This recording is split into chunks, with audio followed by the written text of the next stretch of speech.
The explosiveness of McDavid. And just like that, right? The last video I did was them blowing that 3-1 lead going into the third period of game one. Now, none of that matters.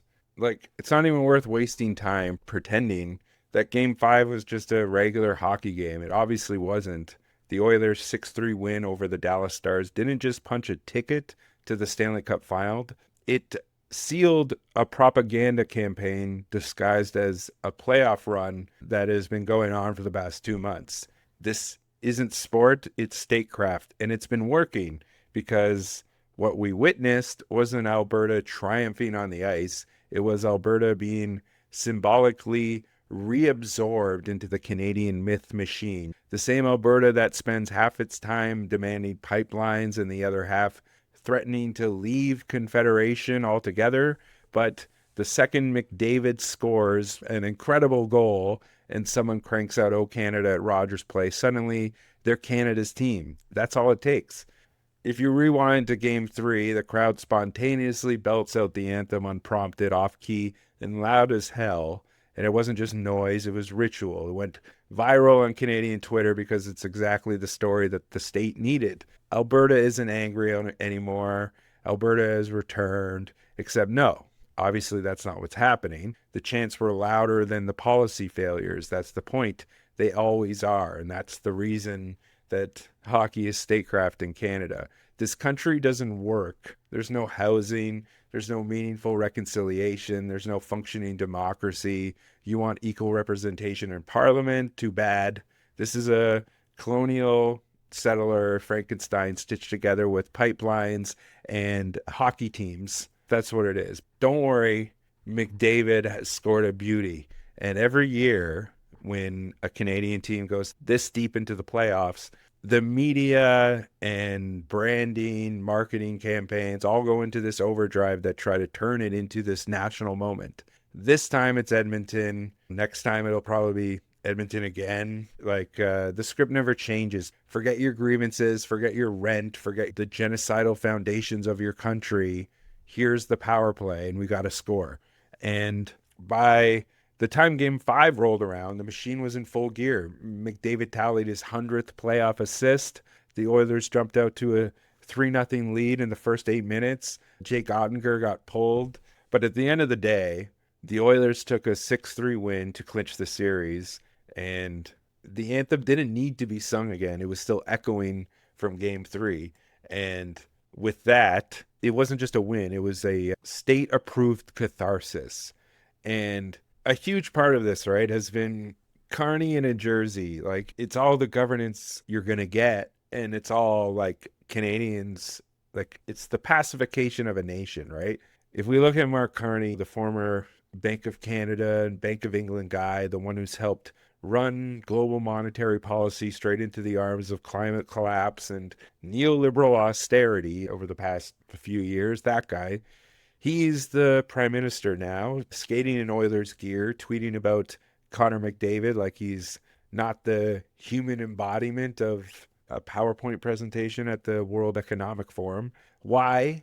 Because the spectacle is the state. And Carney knows damn well that the only way to govern this country in 2025 is emotionally. You can't build public housing or confront the history of Canada colonialism, but you can play goal in a practice jersey and retweet Oilers highlights. You can turn a failing technocracy into a feel-good playoff run, and no one asks any questions because Connor McDavid scored a beauty. And let's be clear, right? Like, Alberta's political class has spent the last 2 decades treating Confederation like it's a one-sided business deal. They whine about carbon taxes, threaten to cede, and portray every federal move as like tyranny. But the second the Oilers win anything, suddenly they are Canada's team. And the fact of the matter is that no, it's not. It's a team named after the very extractive industry that's literally poisoning indigenous lands while politicians talk about reconciliation over a Tim Hortons commercial. The Oilers don't unify Canada. They help people forget the contradictions that make it impossible for it to be unified in the first place. It's like the most like embarrassing modern form of what was referred to in political science in a certain time as banal nationalism.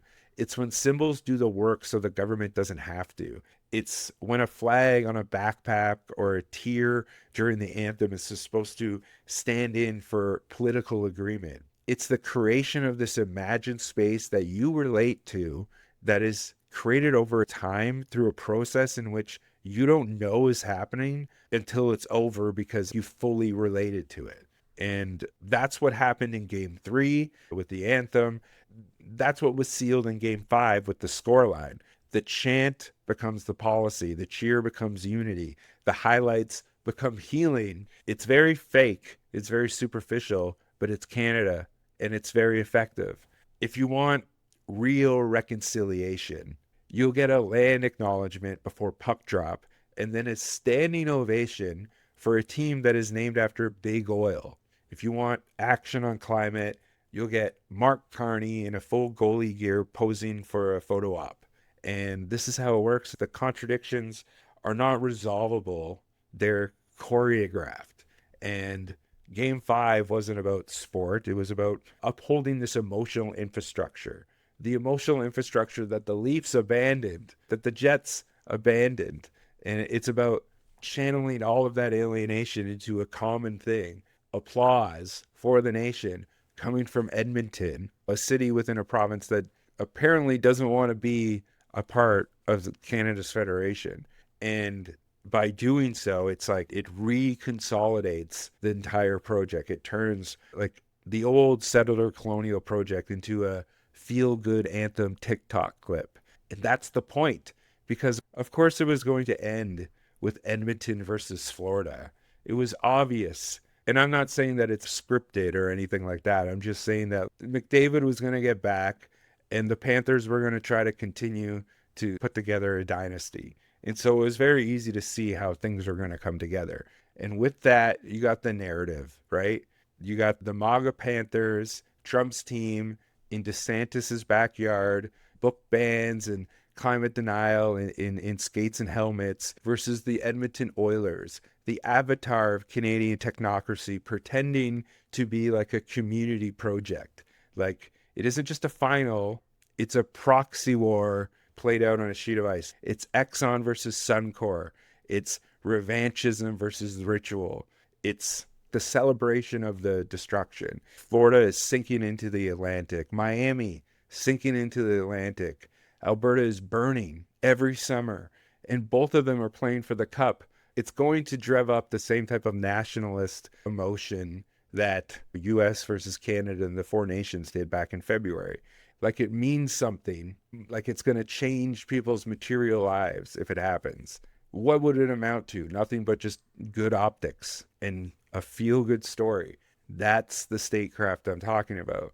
That's what this is really all about. Like it's not even about the final outcome. It doesn't even matter if the Oilers win or not. It's just about it happening in the current context.